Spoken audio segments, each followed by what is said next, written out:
psicólogo e palestrante, está conosco na linha aqui para conversar com a gente nesta segunda-feira. Grande abraço, doutor. Seja bem mais uma vez ao Bauru agora. Um grande abraço a todos os nossos ouvintes. É um prazer estar com vocês.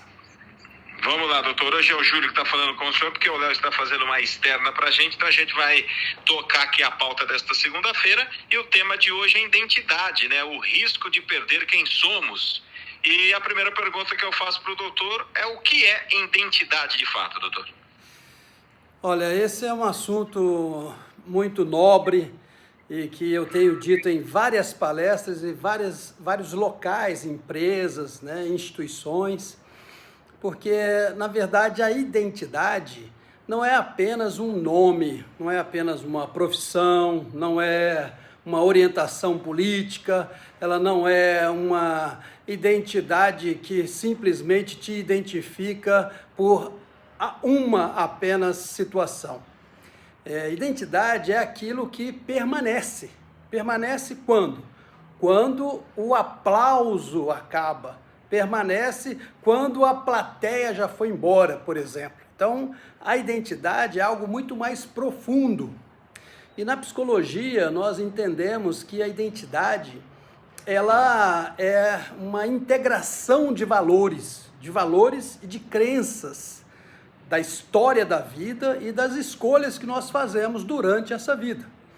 Então, assim, o grande desafio do ser humano é resolver conflitos entre a identidade e a confusão de papéis. Infelizmente, isso é muito comum. Quando a pessoa não sabe quem ela vive representando.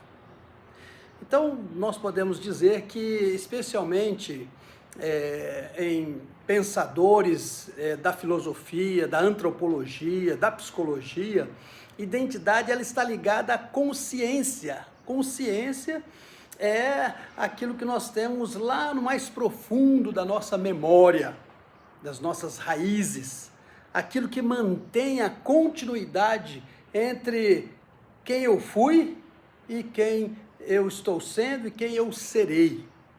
É algo muito mais complexo. Identidade é pertencimento. Nós somos formados por uma cultura, quer queiramos ou não, nós temos essa formação pela família, pelos símbolos e muitas vezes por várias outras situações que envolvem a nossa vida, tanto situações boas quanto situações ruins, traumáticas ou não. Mas isso não significa perder a nossa individualidade. Nós estudamos muito sobre essa questão da nossa individualidade, que deve ser conservada, que tem a ver com a nossa identidade. Eu até me lembro de um caso, de uma pessoa que eu atendi, um empresário, e tinha mais ou menos, durante 20 anos, ele foi o diretor de uma empresa, uma grande empresa. Foi uma pessoa respeitada, admirada, temida. Mas, quando ele perdeu o cargo, ele entrou numa depressão grave. E o que ele dizia em consultório, né? Ele dizia mais ou menos assim: sem a empresa, eu não sou ninguém. Perceba bem, ele tinha identidade ou não? Na verdade, aí ele não tinha uma identidade. Ele tinha uma função, ele tinha um cargo. Quando a função dele caiu, a identidade também evaporou. Ou seja, nós tivemos que passar meses ali reconstruindo algo aparentemente simples, mas profundo na vida daquela pessoa. Porque ele é uma pessoa, ele vai além de um crachá, ele vai além de um número. Ele representa aí um ser humano muito mais do que apenas alguém que seja um bom profissional. Então ele reaprendeu os gostos antigos, nós começamos a trabalhar, a retomar os vínculos familiares, a resgatar a espiritualidade e outras coisas que ele trouxe para o consultório. Ele não perdeu a empresa, ele havia perdido a si mesmo muito antes. E isso é bom nós tratarmos como um déficit, né, na nossa identidade. Temos que estar sempre acertando e equilibrando as coisas. Então a identidade, ela é como se fosse uma âncora. Sem ela, qualquer vento nos leva para longe. Eu costumo dizer que há um tempo atrás perguntava-se para as pessoas, qual que é a sua identidade? Na verdade era o RG. Então muitas pessoas falavam de cor esse RG, esse número. Então em palestras eu digo o seguinte, esse número, seja o RG, seja o CPF ou qualquer outro registro, é o número que nos deram, não somos nós de fato, nós não somos números, nós somos pessoas, nós somos cidadãos, nós somos muito mais do que um simples número.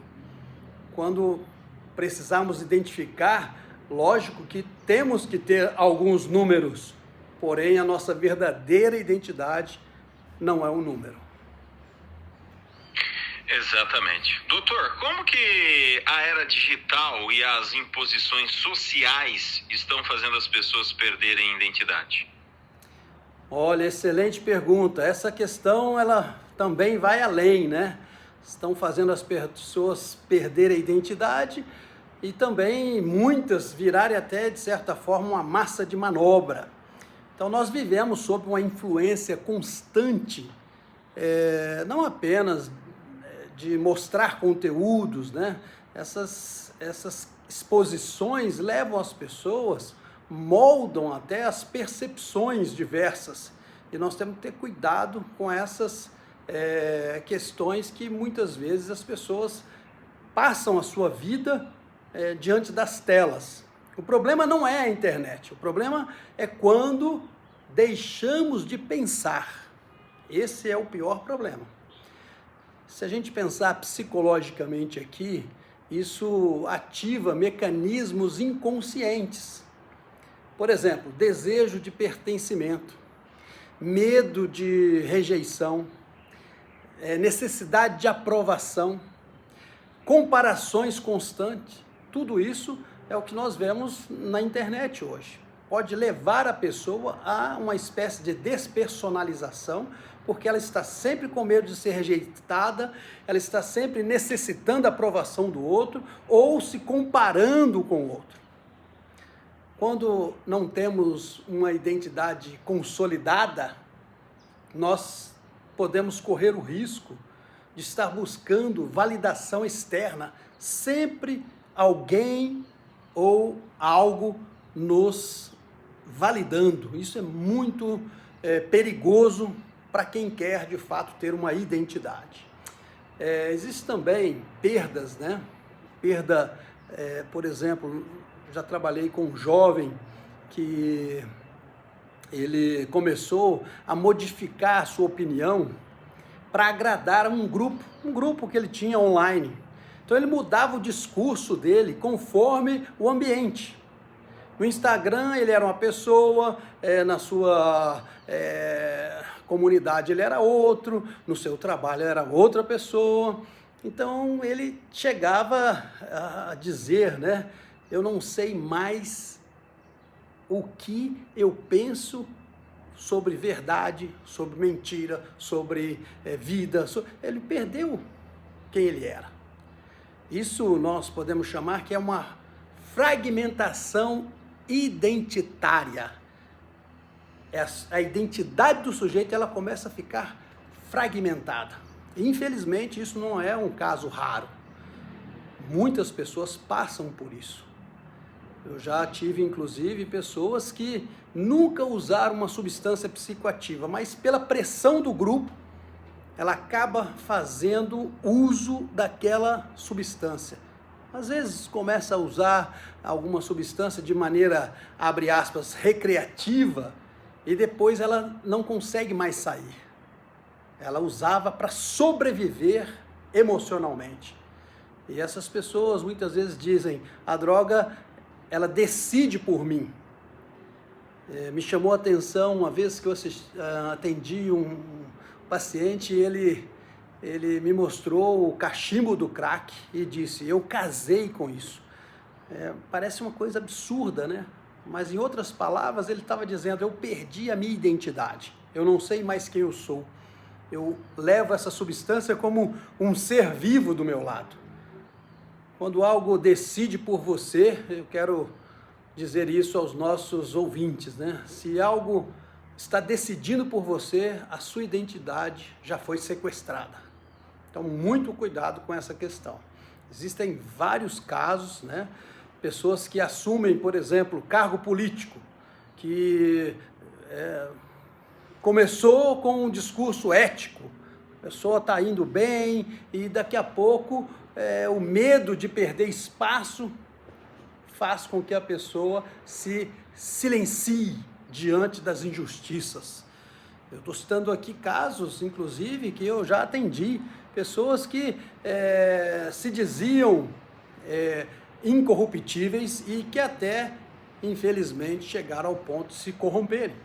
Pessoas que diziam: eu não vou me posicionar agora, por exemplo. Aos poucos, ela se deixou sendo influenciada. Não foi uma corrupção financeira, foi uma corrupção da sua própria identidade. Então, a gente pode concluir com isso o quê? Que perdemos a nossa identidade quando nós não nos posicionamos, quando negociamos valores, quando trocamos a consciência por aplausos, quando trocamos nossos princípios por pertencimento. Doutor, para a gente fechar, qual o valor de manter identidade nos dias atuais?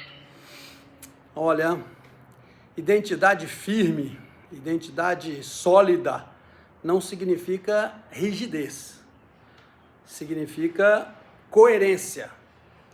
É muito importante que tenhamos uma identidade coerente. Pessoas com identidade coerente sabem dizer não. Pessoas com identidade coerente, elas não precisam se humilhar para se afirmar. Não vendem valores por conveniência, não entram em todas as brigas ideológicas e se despersonalizam no meio da multidão. Pessoas com uma identidade sólida não seguem qualquer narrativa.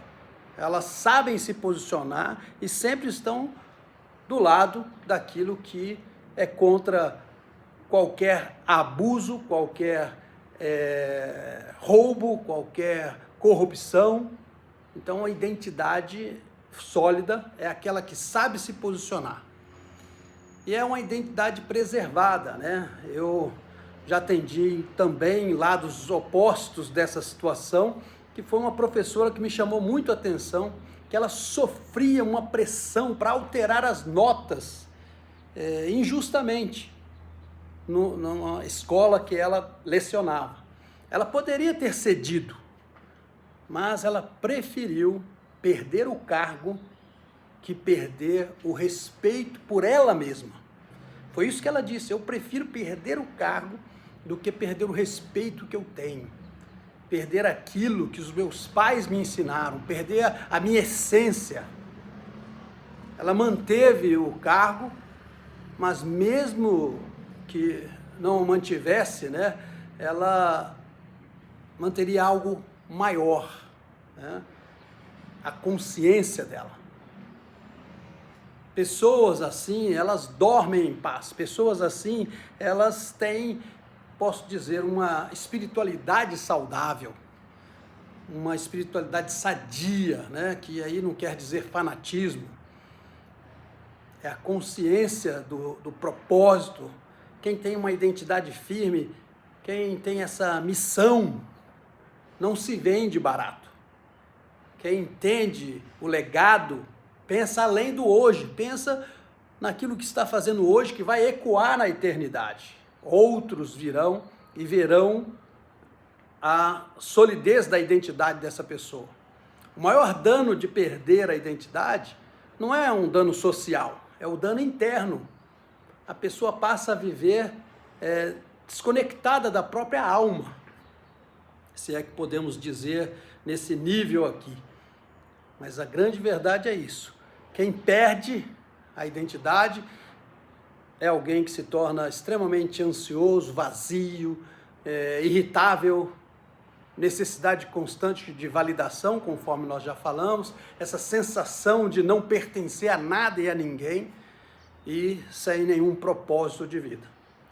Eu até deixo para os nossos ouvintes aqui, em um mundo que grita o tempo todo, dizendo quem você quer ser, talvez o maior ato de coragem seja silenciar por dentro a pergunta: quem eu sou realmente?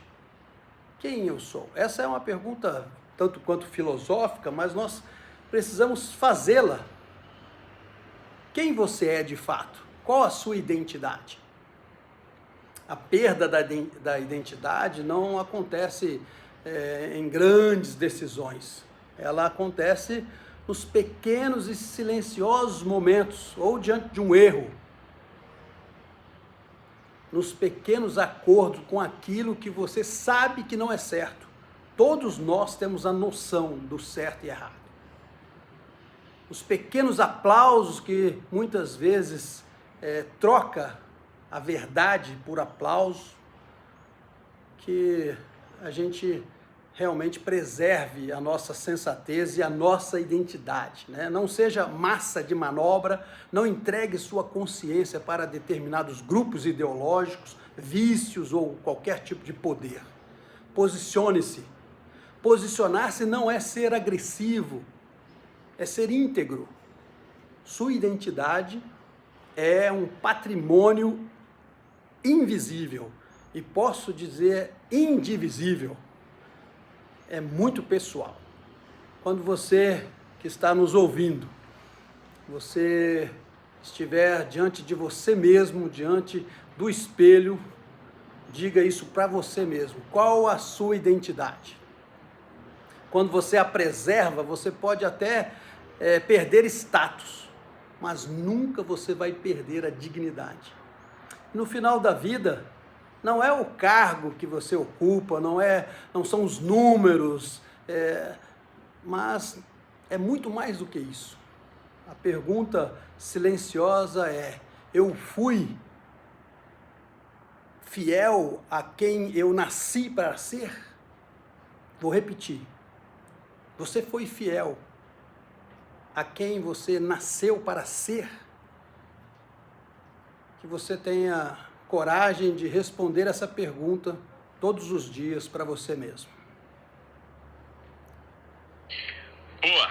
Doutor Cláudio Márcio Salviano, psicólogo e palestrante, falando conosco aqui no Bauru Agora. Doutor, deixa suas redes sociais, seu contato para quem está acompanhando a nossa programação.